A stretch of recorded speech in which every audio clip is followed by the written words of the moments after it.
Isang mapagpalang araw po sa ating lahat. Tayo po'y manalangin at ipikit ang ating mga mata at damhin ang presensya ng Panginoon. Panginoon na makapangyarihan sa lahat, lubos po kami nagpapasalamat sa araw na ito, O God. Dahil pinagkalooban po kami ng isang linggong nagdaan, Panginoon, na kami po ay pinagpala mo. Panginoon, maraming salamat po sa mga oras na ito. Gabayan mo po kami sa aming pakikinig sa iyong banal na salita.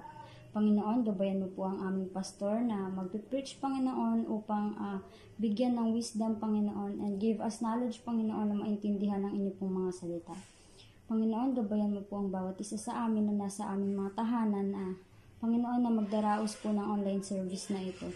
Guide us, Panginoon, guide, Panginoon, yung mga leaders, Panginoon, na magpapanimula po ng selebrasyong ito, Panginoon. Maraming salamat po, God. We glorify you, Panginoon. We praise you, O God, sa lahat ng oras, Panginoon. In Jesus' name we pray. Amen.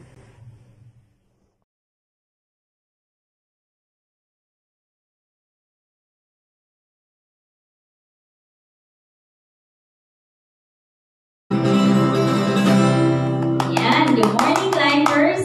Come and celebrate with us. Hallelujah. Let us rejoice because our King is born.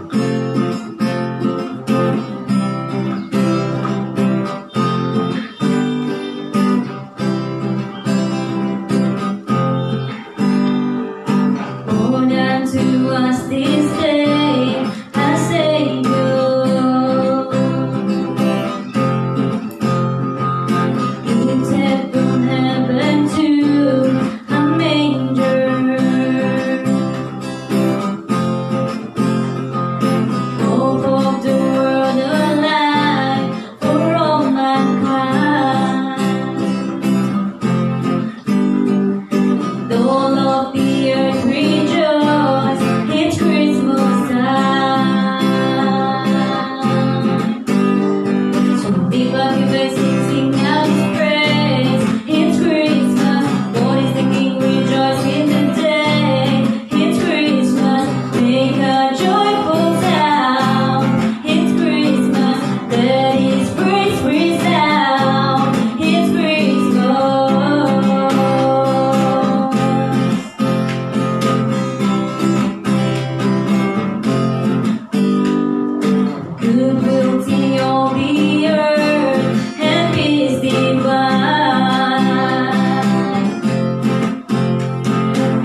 Isang pinagpalang araw po sa ating lahat. Welcome sa ating Sunday online service. Yan. Ngayon po, matagal-tagal na rin natin itong ginagawa, itong online service na to. At ngayon nga, dumako tayo sa isang napakahalagang panahon sa atin. Sa buong mundo, actually. Yan.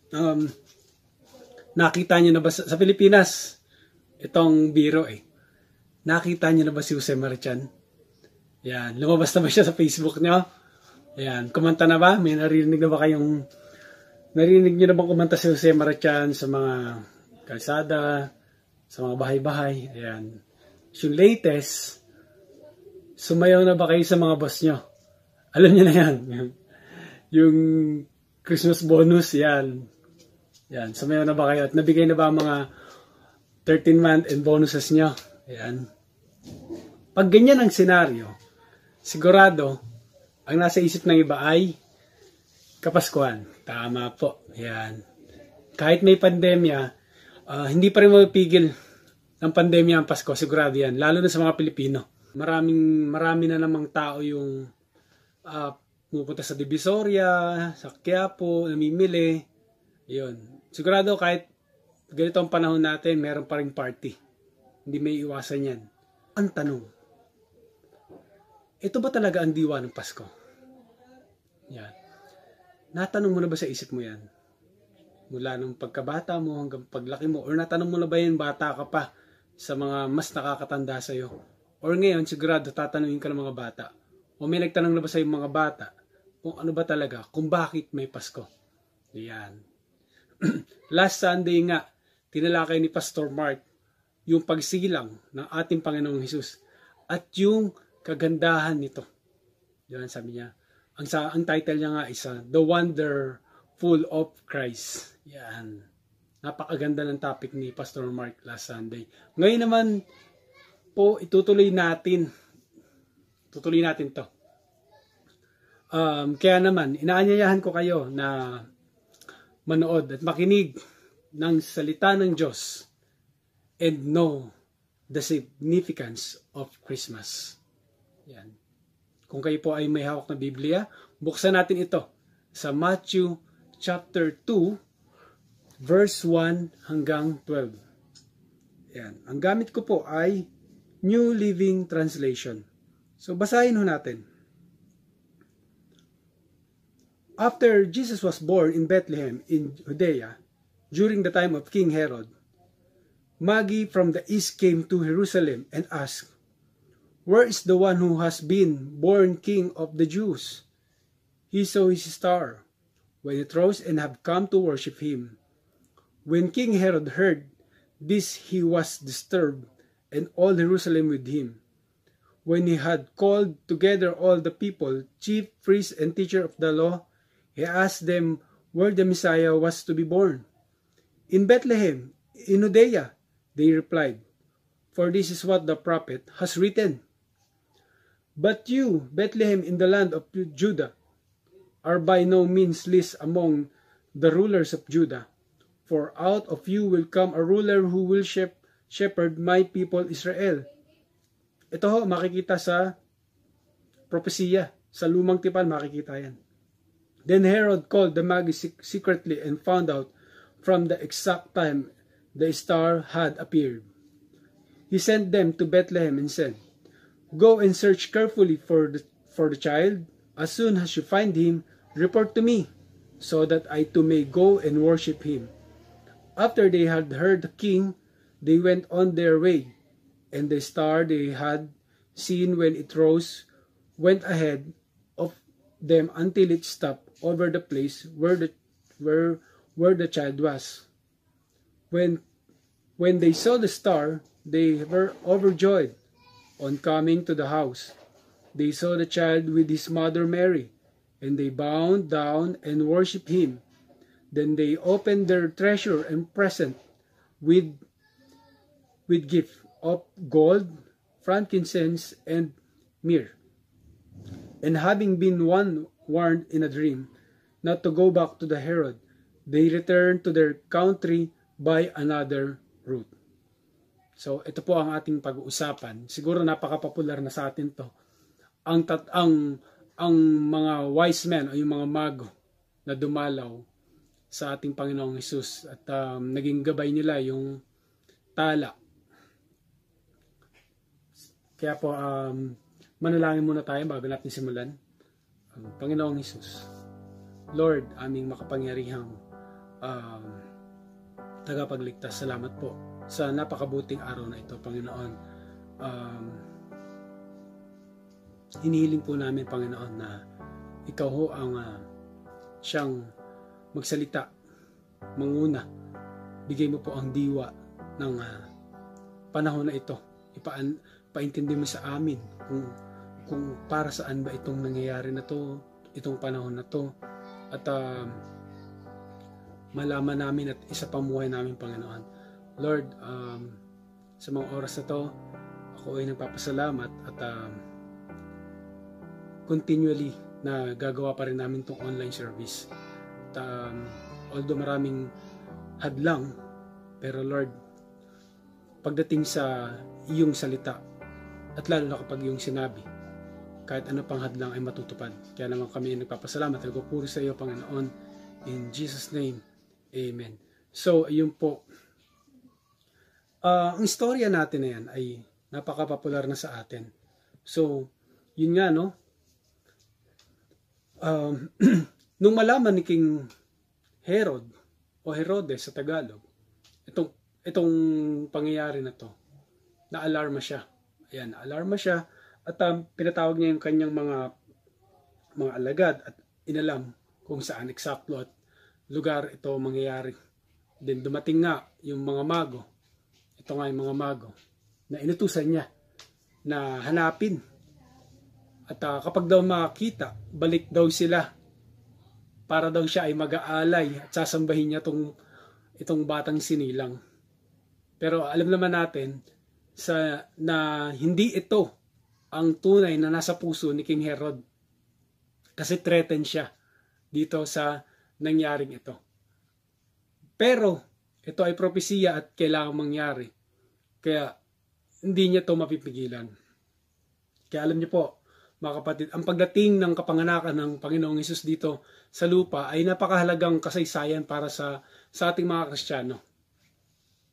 Ang pagdating ng pag-asa para sa mga tao. Yan, number 1 yan. Ang laki ng babaguhin sa atin ng pagdating ng Panginoong Hesus dito sa lupa.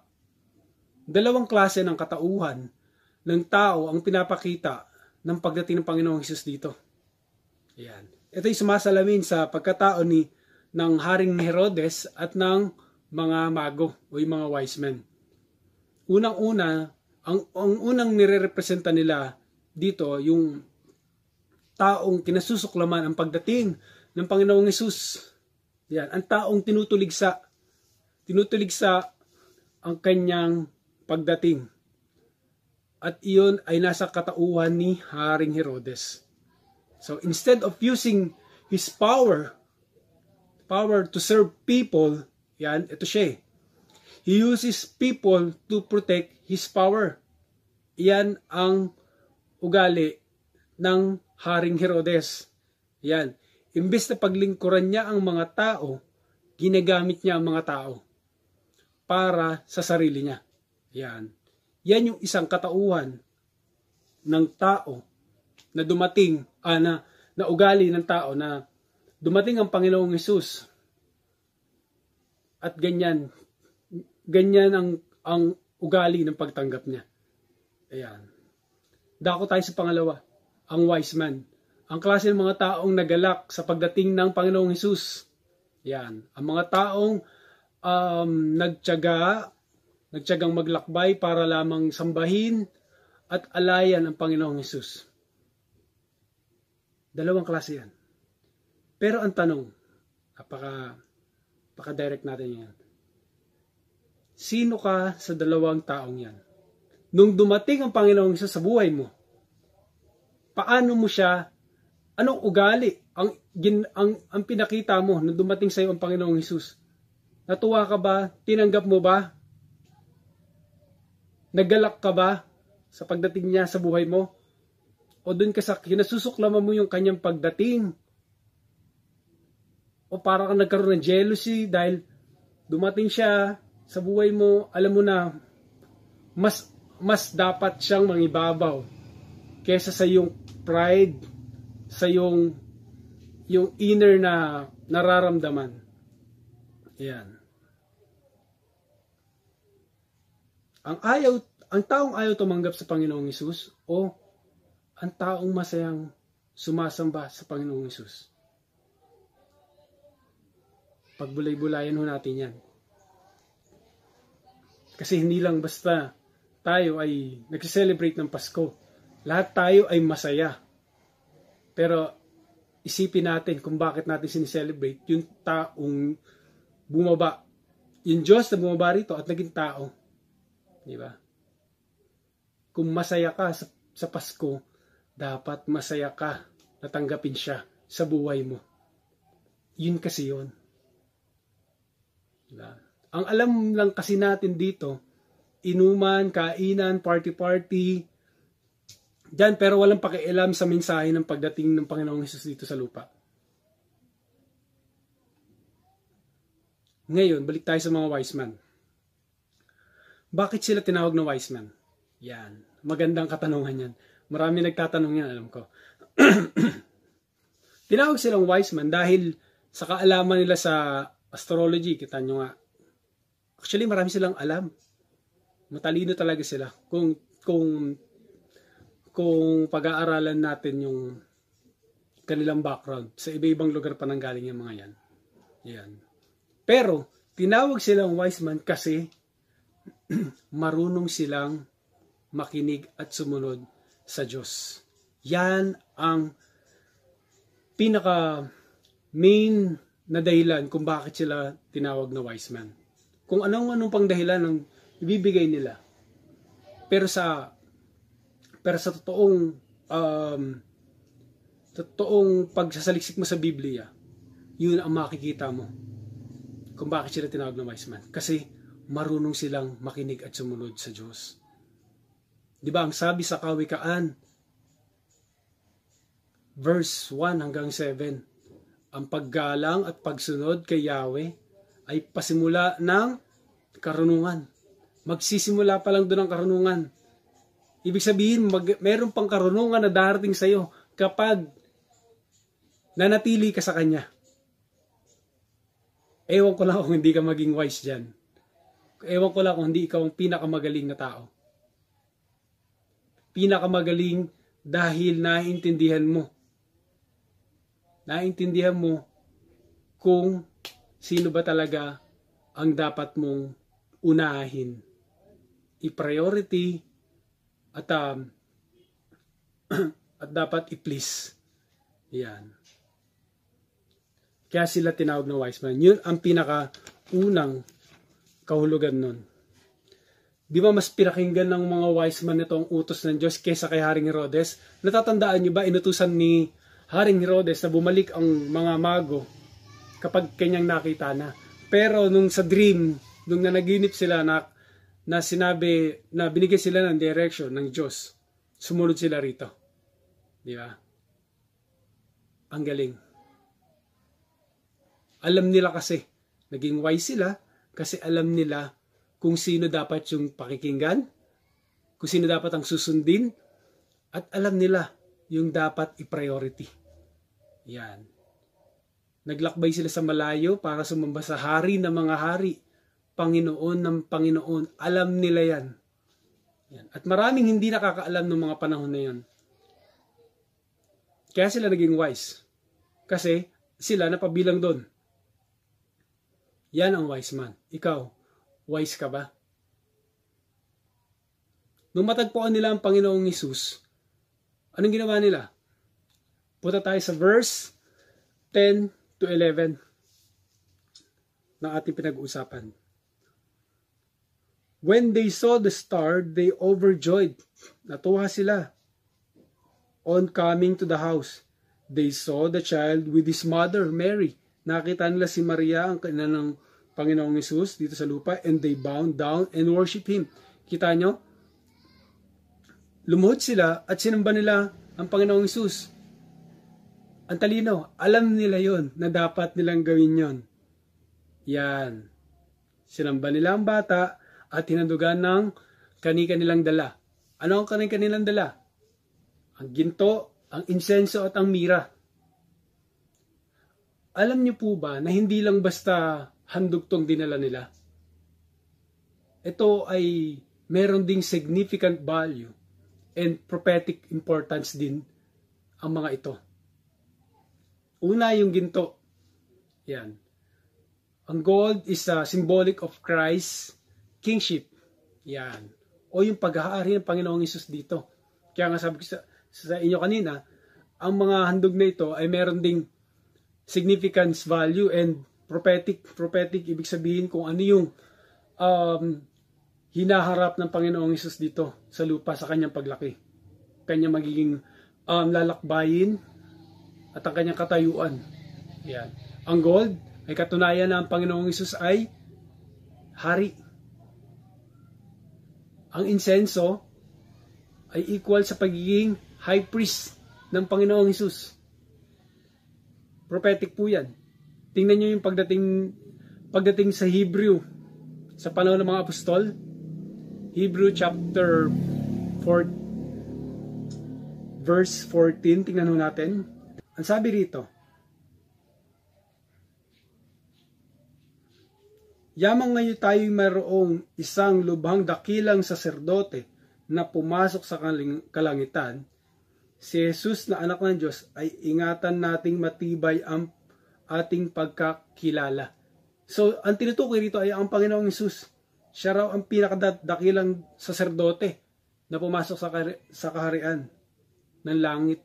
So, kaya ang insenso is nagre-represent sa Panginoong Hesus na siya ang pinaka-high priest.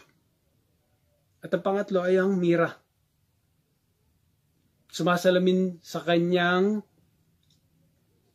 buhay dito sa lupa o sa kanyang misyon dito sa lupa at sa kanyang kamatayan. So, yan ang tatlong alay ng mga mago at ang mga significant value nito at ang prophetic importance nito sa atin. Alam niyo po, ang lahat ng ito ay katuparan ng propesiya. Kaya naman sa lumang tipan, nababanggit na ang Panginoong Hesus. Yan. Ganyan katotoo ang Biblia. Hindi lang siya ginawa dahil malayong agwat ng mga prophet at mga apostol para mag-ugnay-ugnay yung mga nangyayari. Yan. Dahil yan ay totoong propesiya. Propesiya na magbabago sa mundo. Kaya nga sa tuwing sasapit ang Pasko, pagnilayan natin ang tunay na kahulugan nito. Yan. Kung na-excite po kayo sa Pasko, dapat excited ka rin sa mensaheng dala ng Panginoong Hesus. Yan. At yan ang kahulugan ng Pasko. Ano po ang magandang gawin sa panahon ng Kapaskuhan? Ito ang aking bibigyan na punto para sa inyo. Para ang inyong routine ay hindi lang parehas na ganun every year na ginagawa natin. Kain, party, regalo, ayan.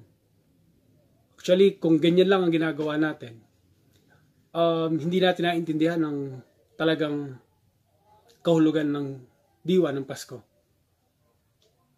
Una, kailangan nating magalak. Magalak, tama. Magalak tayo kasi ito ang araw ng pagsilang ng anak ng Diyos at ating tagapagligtas. Magalak tayo kasi bumaba dito sa lupa ang hari ng mga hari.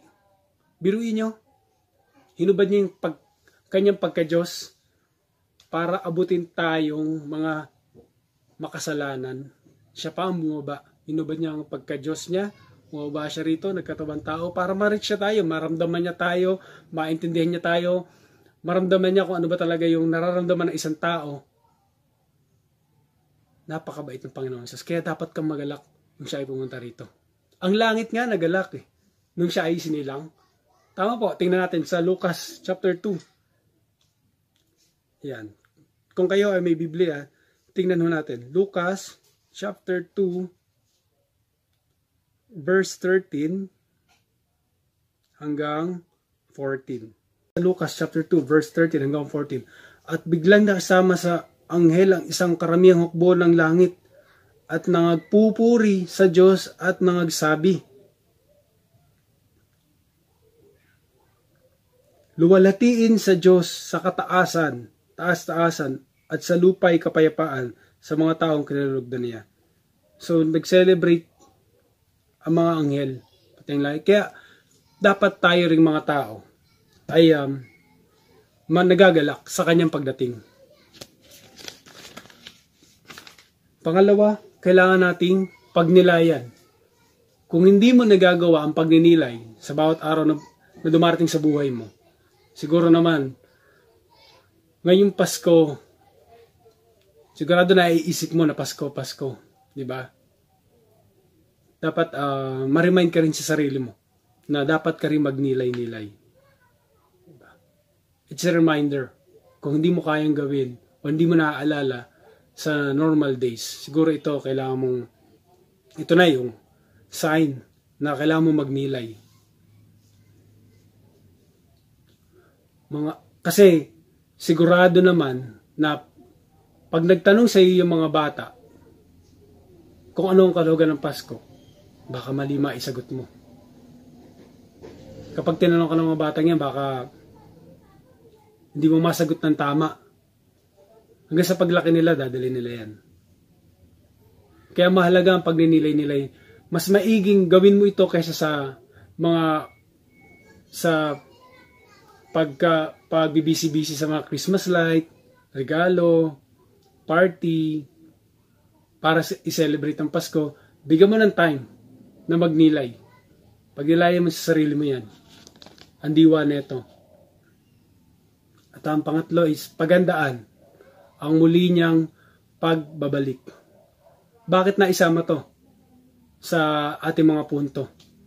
Bagamat sa panahon na ito ay inaalala natin ang pagsilang ng ating Panginoong Hesus, kailangan din nating tandaan na siya ay muling babalik. Muli rin siyang babalik at kailangan natin maging matalino. Matalino tayo na magtiyaga tayo, paghandaan natin yung kanyang pagbabalik. Kasi it's a reminder na dumating siya ngayon, dapat tayo magalak. Pero nung siya ay umalis at umakyat uli sa langit, tandaan natin na babalik siya uli. Kaya kailangan nating paghandaan yan. Kaya naman, dalangin ko na ngayong Kapaskuhan ay makita natin ang diwa nito. Matuto tayo at magpasalamat sa kanyang buhay, sa kanyang mga turo, sa kanyang sakripisyo sa atin. Simulan mo ang kanyang pagsilang. Hindi naman doon natatapos ang lahat eh. Yung pagsilang niya hanggang sa lumaki siya, obserbahan mo ang naging buhay ng Panginoong Hesus dito. Magpasalamat ka sa kanya. Pag nilayan mo to, magalak ka. Matututunan mo. Marami kang matututunan sa buhay ng Panginoong Hesus. Marami kang kailangan ipagpasalamat sa kanya. Marami kang kailangan pagnilayan, ipagpatawad dahil sa kanyang mga sakripisyo. Diba? Ngayong Pasko, dalayan ko na sana lalong maging malapit ang ating pamilya sa Diyos, sa kapwa, magbuklod-buklod ang pamilya at sa ating simbahan. Hindi lang tayo nagsisimba, yun nga, yung tradisyon na simbang gabi, di ba? Meron yan. Pero gagawin lang natin to ting Kapaskuhan. Mali po yun. Maganda sana gawin mo to after ng tradisyon na simbang gabi, ituloy-tuloy mo kahit sa regular days na. Kasi hindi lang naman December maghahari ang Panginoong Isa sa buhay mo. Dapat maghari ang Panginoong Isa sa buhay mo. Dapat buong taon, buong buhay mo. Diba? Ipagpatuloy natin ito kahit hindi Pasko. Kaya naman, manalangin ho tayo at magpasalamat sa Kanya. Lord, salamat po sa napakabuti mong gawain, Panginoon. Hindi matutumbasan ng paulit-ulit na pasasalamat ang iyong mga sakripisyo, Panginoon. Kaya naman, kami ay lumuluhod sa harapan mo at sumasamba, Lord. Napakabuti ng kalooban mo, Panginoon. Turuan mo kami na maging katulad mo, Lord. Turuan mo kami na ma-share ka namin, Panginoon. Kung ikaw ay nasa aming puso na yun naman ang yung ninanais na maipakalat ang iyong mga salita, Panginoon. Lord, wala ho kaming kakayahan sa lahat ng mga bagay. Kaya naman kami ay umaasa sa iyong habag at awa. Tulungan sa aming mga pangangailangan, Lord, sa mga pangyayari. Bigyan mo kami, Lord, ng kalakasan at wisdom, Panginoon. At Lord, bigyan mo kami ng eagerness na ipagpatuloy namin ang gawain. Napakaraming hadlang at ang aming mga weaknesses, Panginoon. Kaya naman kami ay humihingi sa iyo ng tapang para ipagpatuloy namin ang iyong mga gawain. Lord, lahat ng papuri at mga blessing na napupunta sa amin ay ibinabalik namin sa iyo, sa iyong gawain, Panginoon. At lahat ng ito ay dinadalangin namin sa pangalan ng Panginoong Hesus at aming tagapagligtas. Amen.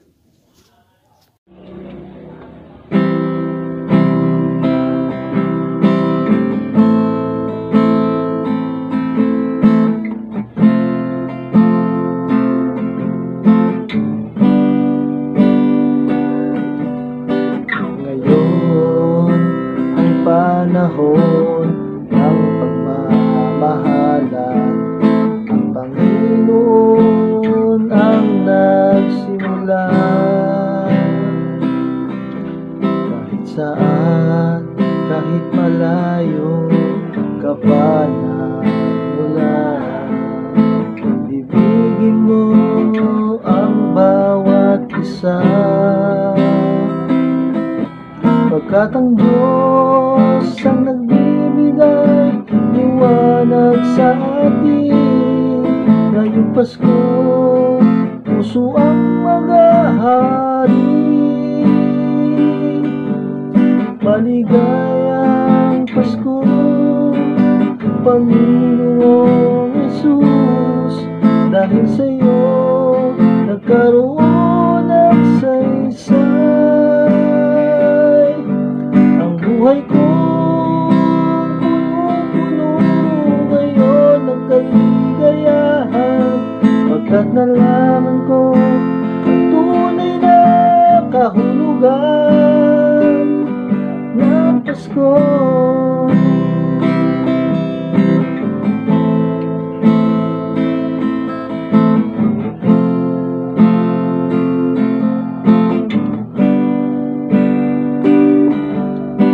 Saan, kahit malayo ka pa nagmula, ibigin mo ang bawat isa.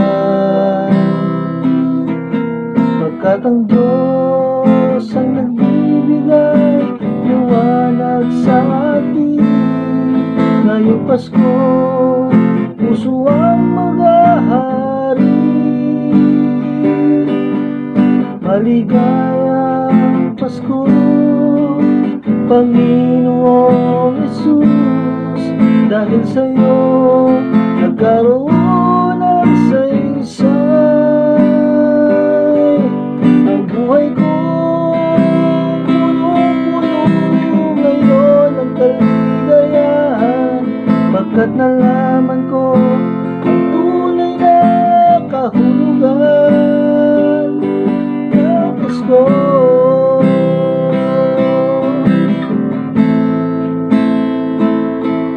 Pagkat nalaman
I've searched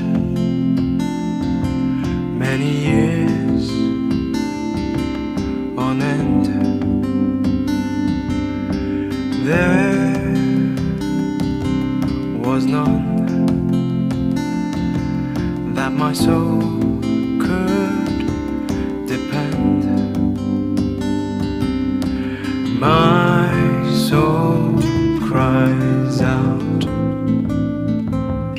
for your presence in here. This very hour, for your presence in here.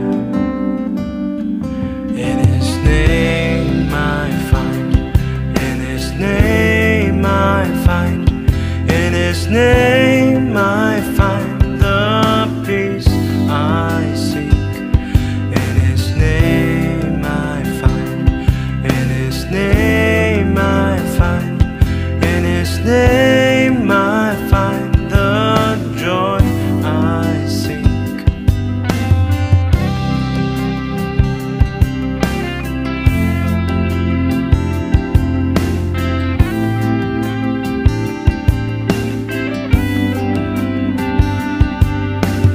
I have searched many years on end. There was none that my soul could depend. My soul cries out for your presence in here. This very hour, for your presence in here. In His name I find, in His name I find, in His name I find the peace I seek. In His name I find, in His name I find, in His name I find the joy I seek. In your presence I am free from the chain that has bound me. In your presence I am calm, waiting for the kingdom come. In your presence I am free from the chain that has bound me. In your presence I am calm, waiting for the kingdom come.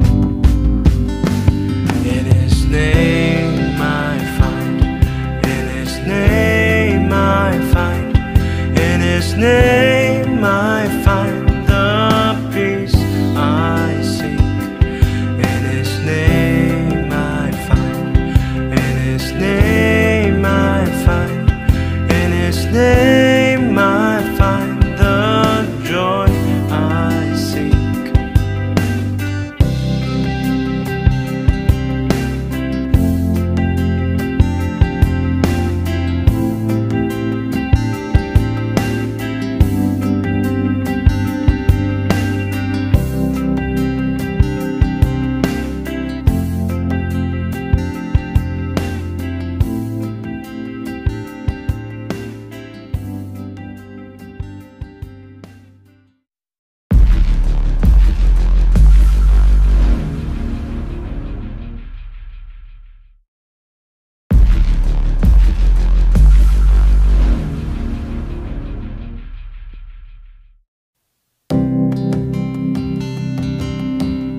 I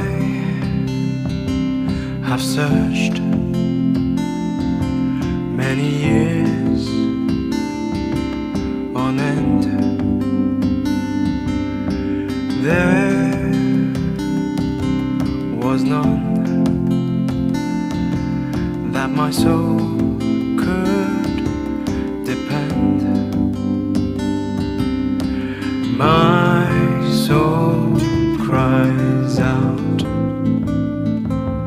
for your presence in here. This very hour, for your presence in here. In His name I find, in His name I find, in His name I find the peace I seek. In His name I find, in His name I find, in His name I find the joy I seek.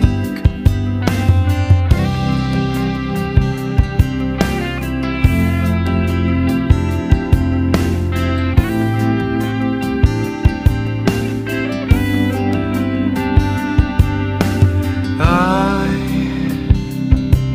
have searched many years on end. There was none that my soul could depend. My soul cries out for your presence in here. This very hour,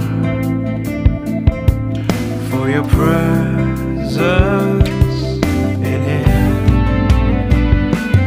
In His name I find, in His name I find, in His name I find the peace I seek. In His name I find, in His name I find, in His name I find the joy I seek. In your presence I am free from the chain that has bound me. In your presence I am calm, waiting for the kingdom come. In your presence I am free from the chain